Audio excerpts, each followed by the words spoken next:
एक महिला एसडीएम बनने के बाद में वो अपनी ड्यूटी पर नियुक्त हो जाती हैं और उनका ट्रांसफर दूसरी जगह हो जाता है। फिर वह अपने पति को अपने सास ससुर की सेवा में छोड़ करके ड्यूटी पे चली जाती हैं। कुछ दिन के बाद में उनका पति अयासी में पड़ जाता है और अपनी पत्नी से भी प्रेम कम करने लगता है, फोन पे बात करना भी कम कर देता है। फिर उन्हीं के एक नज़दीकी व्यक्ति ने एक होटल में लड़की के साथ एसडीएम के पति को देख लिया और उसने आकर के एसडीएम को बताया कि मैडम, आपका पति हमने एक लड़की के साथ एक होटल में देखा था। ये बात सुनकर के महिला एसडीएम उस होटल का निरीक्षण करने को जाती हैं। तब वो अपने पति को ऐसी हालत में देखती हैं, देख करके उनके होश उड़ जाते हैं और फिर वहां पर बवाल हो जाता है। आखिर क्या बवाल हुआ था और फिर महिला एसडीएम ने अपने पति के साथ क्या एक्शन किया था, ये पूरी सच्चाई जानने के लिए आप इस वीडियो को अंत तक जरूर देखते रहें। नमस्कार, प्रणाम, मैं हूँ रितेश कुमार। दरअसल आज की जो सच्ची कहानी मैं आपको सुनाने जा रहा हूँ, आज की सच्ची कहानी गोवा की है, जहाँ पर अधिकतर अच्छी हैसियत के लोग शादी के बाद अपनी हनीमून मनाने के लिए गोवा जाते हैं। बहुत ही फेमस शहर है जहाँ लोग आनंद लेते हैं कुछ दिन और उसके बाद लौट करके घर आ जाते हैं। वहीं की ये कहानी है। उसी के एक इलाका पड़ता है, उसमें रहने वाला एक लड़का जिसका नाम सागर था और उसकी पत्नी का नाम पूनम था। पूनम अच्छी पढ़ी लिखी थी और वो यूपीएससी की तैयारी करने के बाद में वो एसडीएम पद पर नियुक्त हो जाती हैं।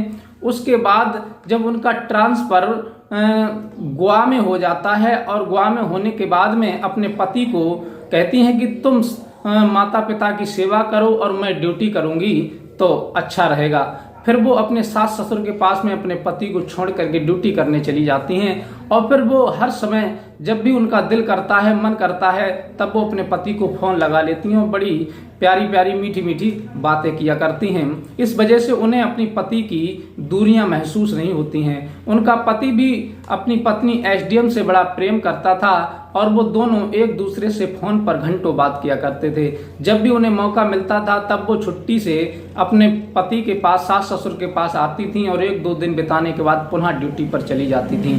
धीरे धीरे इसी प्रकार से 2 सालें बीत जाती हैं। तब उनका पति सागर सोचता है कि हमारी पत्नी तो हमेशा हमसे दूर ही रहती है, कभी 6 महीने में, कभी 1 साल में, कभी 2 महीने में 1-2 दिन को आती हैं और फिर चली जाती हैं। ऐसे हमारा गुजारा कैसे होगा, हम भी नौजवान हैं। ये सोच करके वो लड़कियों से प्रेम करने लगते हैं, लड़कियों की चाहत में पड़ जाते हैं और लड़कियों को ले करके होटल में जाने लगते हैं।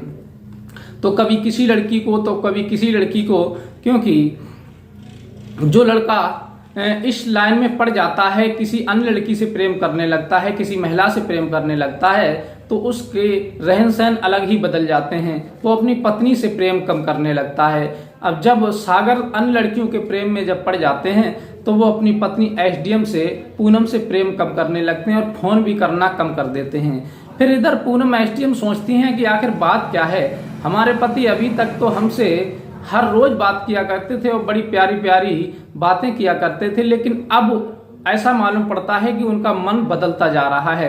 अब वो हमसे ना तो ढंग से बात करते हैं, ना कोई प्यार भरी बात करते हैं, ना तो हालचाल पूछते हैं। जब भी मैं फोन लगाऊं तो कभी उठाते हैं, कभी नहीं उठाते हैं। ये विचार मैडम कर ही रही थी। 2-4 बार वो जब घर आती हैं तो अपने पति से पूछती हैं, आखिर बात क्या है, कि तुम्हारे मन में चल क्या रहा है और तुम कर क्या रहे हो जो तुम मुझसे इतनी नफरत करने लगे हो। सागर कहता है, ऐसी कोई बात नहीं है, तुम्हारे अंदर गलत विचार है। क्यों, मैं तुमसे ही प्यार करता हूं और तुम्हारे बारे में सोचता हूं और तुम पता नहीं कैसी कैसी बातें अपने दिमाग में रखती हो। एसडीएम कहती है, मैं दिमाग में बातें नहीं रखती, मैं तुम्हारे व्यवहार को देख रही हूँ, रहन सहन को देख रही हूँ कि तुम पहले से बिल्कुल बदल चुके हो। इस प्रकार से लेकर के उनके बीच में थोड़ी कहासुनी हो जाती है, तू में हो जाती है और फिर वो अपनी ड्यूटी पर चली जाती हैं। और वो अपनी केबिन में बैठी हुई थी महिला एसडीएम, तभी उनका एक चाहने वाला व्यक्ति जो नजदीकी था, बहुत ज्यादा करीबी था, जो उनके पति को जानता था, वो व्यक्ति आता है और कहता है, मैडम जी, आज हमने तुम्हारे पति के लिए एक लड़की के साथ गोवा में एक जो बहुत फेमस होटल है उसमें देखा था।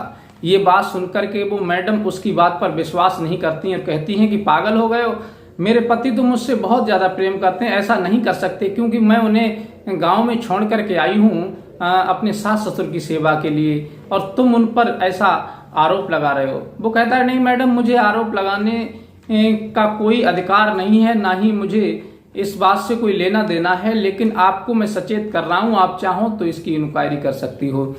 जब 2 बार उस व्यक्ति ने ये बात कही तब उनके दिमाग में आया कि चलो मैं एक बार इस होटल का निरीक्षण करके देखती हूँ कि वास्तविक बात सही है या गलत है। तब वो एक दिन महिला एसडीएम अकेली जाती हैं और पुरानी सी साड़ी पहन करके गरीबी हालत में जाती हैं, एक नौकरानी बन करके, और उस होटल में पहुंचती हैं जिस होटल की उन्हें लोकेशन दी गई थी कि इसमें तुम्हारा पति आता है।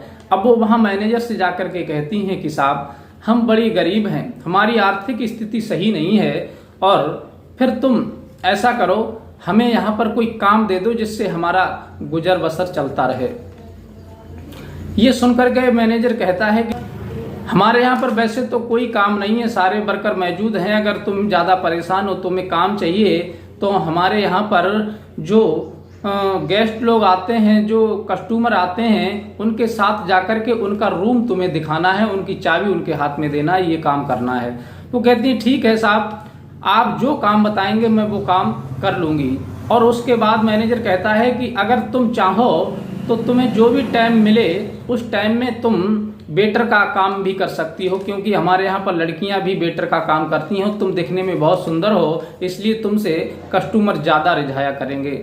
वो इस बात को भी राजी हो जाती हैं। अब वो उस होटल में रहने लगती हैं। धीरे धीरे 2-4 दिन बीत जाते हैं और इधर उनका पति जो सागर था वो एक लड़की को लेकर के आता है, क्योंकि होटल में मेन गेट से लेकर के और अंदर तक कैमरे लगे हुए थे।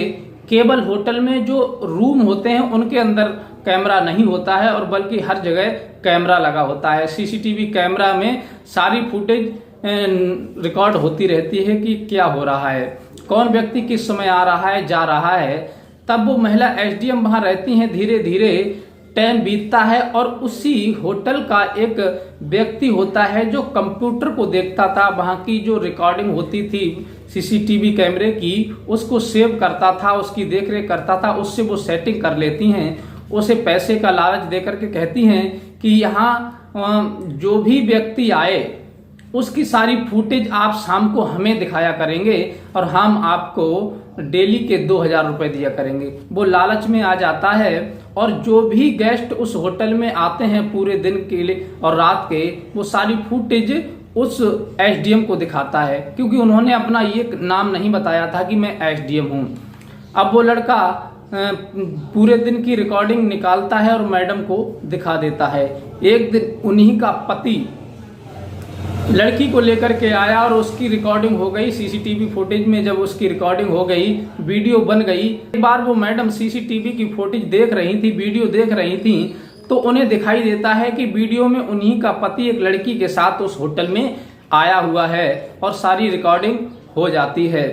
तब वो सोचती हैं कि इसका मतलब है कि इस होटल में लड़कियों का भी धंधा होता है, और जो जानकारी हमको मिली थी वो बिल्कुल सटीक और सही थी। अब मुझे इस होटल की और भी इंक्वायरी करनी चाहिए। तब वो जो भी गेस्ट आते हैं उनके साथ रूमों तक जाती हैं और उन्हें चाबी देती हैं और रूम का नंबर बताती हैं कि आप इस रूम में चले जाइए।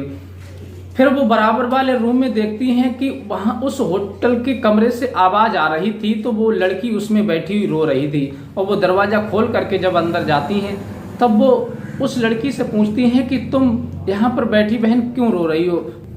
मुझे किसी ने कहा था कि मैं तुम्हारी नौकरी लगवा दूंगा, और मेरे घर की आर्थिक स्थिति बहुत ज़्यादा डाउन थी। मेरे माता पिता बुजुर्ग थे, कमाने वाला घर पर कोई नहीं था, भाई हमारा छोटा है, हम 2 बहनें हैं, एक हमसे छोटी है। तो मैं नौकरी के लालच में घर की आर्थिक स्थिति खराब होने के कारण इसकी बातों में आ गई और इसने इस होटल में ला करके मुझे बेच दिया है। मेरे साथ न जाने कितने कस्टमर आकर के मेरे साथ दुराचार करते हैं। मैं बहुत ज़्यादा परेशान हूँ। अब मैं यहाँ से निकलना चाहती हूँ, लेकिन मैं इन लोगों की बात जब नहीं मानती तो ये लोग मुझे मारते हैं, खाना नहीं देते और बहुत ज़्यादा प्रताड़ित करते हैं, बहुत ज़्यादा जलील करते हैं।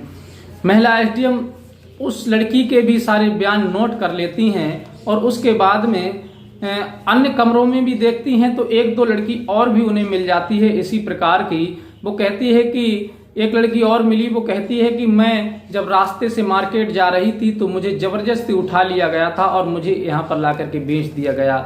मेरे साथ भी बहुत ज़्यादा दुराचार होता है, बुरा काम होता है। वो सारे सबूतों को एकत्र करती हैं और एकत्र करने के बाद में एक दिन मेन गेट पर खड़ी हुई थी, तभी उनका पति एक लड़की को लेकर के उस होटल के मेन गेट पर आता है और उसकी नज़र अपनी पत्नी एसडीएम पर पड़ जाती है। वो देख करके एकदम से घबरा जाता है, उसके हाथ पैर कांपने लगते हैं। तब महिला एसडीएम कहती हैं कि परेशान मत हो, मुझे तुम्हारी सारी जानकारी पहले ही मिल चुकी थी कि तुम हमारे पीछे क्या करते हो। इसी वजह से तुमने हमें फ़ोन करना बंद कर दिया था, इसी वजह से तुमने हमारी कॉल उठानी बंद कर दी थी और इसी वजह से तुम हमसे नफरत करने लगे थे, प्यार से बात करनी बंद कर दी थी। उनका पति सागर कहता है नहीं, ऐसी कोई बात नहीं, इस लड़की को मैं होटल में लेकर के आया था, इसे ये होटल दिखाने के लिए, मेरा इससे कोई संबंध नहीं है। तब वो उस वीडियो को दिखाती हैं, कहती हैं कि तुम मुझसे झूठ बोल रहे हो, तुम्हारी वीडियो पहले ही बन चुकी है और तुम्हारी एंट्री है यहाँ पर रजिस्टर में, सब कुछ डिटेल मेरे पास है और मैंने तुम्हारी वीडियो भी देखी है, तुम भी देख लो। वीडियो जैसे ही वो अपने पति को दिखाती हैं, वो एकदम से हक्का बक्का रह जाता है और कुछ नहीं बोल पाता और तुम्हारी भी बेइज्जती होगी, इसलिए तुम अभी घर चले जाओ, मैं घर पर आकर के तुमसे बात करूंगी। उसी समय महिला एसडीएम के हाथ में 2 लड़कियों के बयान थे, अपने पति की सीसीटीवी फुटेज थी, वीडियो थी और एक गवाह भी उन्होंने वहीं से बना लिया था। ये सारे सबूत एकत्र करने के बाद में वो तुरंत जिले के एसएसपी को फोन करती हैं और एसएसपी विद फोर्स के साथ उस होटल में पहुंचते हैं और वो आदेश करती हैं कि इस होटल को तुरंत सील कर दिया जाए। उसी समय उस होटल में जो लड़कियां थीं, वो पुलिस के द्वारा उन लड़कियों को होटल से निकाला जाता है, पुलिस की गाड़ी में बिठाया जाता है और उस होटल को सील कर दिया जाता है। वहां का जो मैनेजर होता है, कर्मचारी होते हैं, मालिक होता है, उन सबको पुलिस गिरफ्तार करती है। थाने में लाकर के उनसे जब कड़ी पूछताछ की जाती है तो वो सब अपने जुल्म को कबूल कर लेते हैं, स्वीकार कर लेते हैं कि हाँ, हमारे यहाँ ऐसी लड़कियों का धंधा होता है। और कुछ लोग होते हैं वो अपनी प्रेमिकाओं को लेकर के आते हैं, उनसे हमें कोई मतलब नहीं, वो रात बिताते हैं और चले जाते हैं। लेकिन जो बाहर से लोग आते हैं और अपनी प्रेमिका को लेकर के, कुछ लोग अपनी प्रेमिका को बेच करके यहाँ चले जाते हैं, कुछ लोग हैं जबरदस्ती हड़ करके ले आते हैं, हम उनको खरीद लेते हैं और उनसे यहाँ देह व्यापार करवाते हैं, इसलिए हमारा धंधा अच्छा चलता है। मैडम ने सबके खिलाफ मुकदमा दायर करके उन्हें सबको जेल भेज दिया और उन लड़कियों को उनके बताए हुए एड्रेस पर उनके बयान नोट करके उन्हें उनके घर पर भेज दिया। और इधर एसडीएम गुस्से में थी, वो अपने पति के पास जाती हैं और तलाक का कागज लेकर के जाती हैं कि लो इस पर साइन करो। और फिर महिला एसडीएम कहती हैं कि अगर तुम्हें इस लड़की के साथ रहना है तो तुम मुझसे तलाक ले लो और उस लड़की के साथ रहो, मेरी जिंदगी बर्बाद मत करो। तुम मुझे झांसे में रख रहे हो, मैं समझ रही हूँ कि तुम मेरे पति हो, लेकिन तुम मेरे नहीं न जाने कितनों के पति हो। मेरी जिंदगी तो बर्बाद कर ही रहे हो, साथ में उन सभी लड़कियों की जिंदगी बर्बाद कर रहे हो जिनके साथ में तुम रात बिताते हो। अब वो बहुत ज्यादा शर्मिंदा हो जाता है और अपनी पत्नी के पैर पकड़ लेता है और कहता है कि मुझे क्षमा कर दीजिए, मुझसे अनजाने में गलती हो गई, मैं नहीं समझ पाया कि तुम मुझसे इतना प्रेम करती हो। मैं तो ये समझ रहा था कि तुम एसडीएम बन गई हो तो तुम मुझसे बहुत कम प्रेम करती होगी, इतना लगाव नहीं रखती होगी, क्योंकि मैं साधारण व्यक्ति हूँ और तुम एक एसडीएम हो। एसडीएम कहती हैं कि पति घर पर होता है तो इसका मतलब ये नहीं होता कि वो पति से प्रेम करना कम कर दे। पति चाहे बेरोजगार हो, चाहे रोजगार करता हो, चाहे नौकरी करता हो, चाहे बिजनेस करता हो, घर पर पति पत्नी के लिए परमेश्वर होता है। एसडीएम हूँ, मैं बाहर हूँ, तुम्हारे लिए नहीं। और मेरी जिंदगी का मकसद ये नहीं है कि तुम्हें छोड़कर किसी और से शादी कर ली जैसे तुम लड़कियों को बदल रहे हो, इसलिए अब तुम उस लड़की के साथ में रहो, मुझे तलाक दे दो। वो व्यक्ति पैरों को पकड़ लेता है और बार बार गिड़गिड़ाने लगता है, कान पकड़ करके बैठक लगाने लगता है कि मुझे एसडीएम साहब माफ कर दीजिए, मुझसे गलती हो गई, जीवन में ऐसा कभी मैं कदम नहीं उठाऊंगा जो तुमको शिकायत मिले। कहते हैं कि गलती इंसान से ही होती है और एक दो गलती तो भगवान भी माफ कर देता है, तुम मेरी इस गलती को माफ कर दो, जीवन में कभी शिकायत मिल जाए तो तुम मुझे जो चाहो वो सजा दे सकती। जब महिला एसडीएम अपने पति की आंखों से आंसू देखती हैं और वो ज़्यादा उदास देखती हैं, उन्हें टूटा हुआ देखती हैं, तो वो समझ जाती हैं कि इन्हें अपनी करनी पर पश्चाताप हो रहा है, अब इन्हें माफ़ कर दिया जाए तो ये अपनी ज़िंदगी को संभाल सकते हैं। तभी वो कहती हैं ठीक है, अगर तुम्हें ज़्यादा पश्चाताप है, ज़्यादा प्रायश्चित कर रहे हो, तो ध्यान रखना ज़िंदगी में अगर तुमने ऐसा कोई कदम उठाया तो मैं तुम्हें तलाक तो दूंगी ही और साथ में तुम्हें जेल के अंदर बंद करवा दूंगी, क्योंकि ये भी एक अपराध होता है कि पत्नी के होते हुए दूसरी लड़की के साथ पति रहे। तब वो अपनी पत्नी से बार बार माफ़ी मांगने लगता है कि मेरे जीवन में कभी आपको शिकायत नहीं मिलेगी, आप जो कहेंगी वही करूँगा। फिर वो भी तरस खा लेती हैं और उसकी जब ज़्यादा उदासी देखती हैं अपने पति की और आंखों से आंसू टपकते हुए देखती हैं, टूटा हुआ देखती हैं अंदर से कि ये बिल्कुल टूट चुके हैं, शर्मिंदा हो चुके हैं, तब वो माफ़ कर देती हैं और फिर उन्हें अपने साथ ले जाती हैं, अपने सास ससुर को भी अपने साथ ले जाती हैं और अपने आवास पर, जहाँ सरकारी आवास उन्हें मिलता है, वहाँ पर अपने पति और सास ससुर के साथ रहने लगती हैं और अपनी ज़िंदगी को पुनः शुरू कर देती हैं। तो साथियों, महिला एसडीएम ने अपने पति को सबक सिखाया, अच्छा किया या बुरा किया, अपनी राय हमें कमेंट में दीजिए। और आप लोग कहाँ से ये वीडियो देख रहे हैं, आपको वीडियो कैसी लगी ये भी आप बताएं और अपने यार दोस्तों को भी शेयर करें। अगर वीडियो अच्छी लगी हो तो हमारे चैनल को लाइक सब्सक्राइब करें और मिलते हैं इसी प्रकार की कोई शिक्षाप्रद ज्ञानवर्धक कहानी के साथ। तब तक के लिए नमस्कार।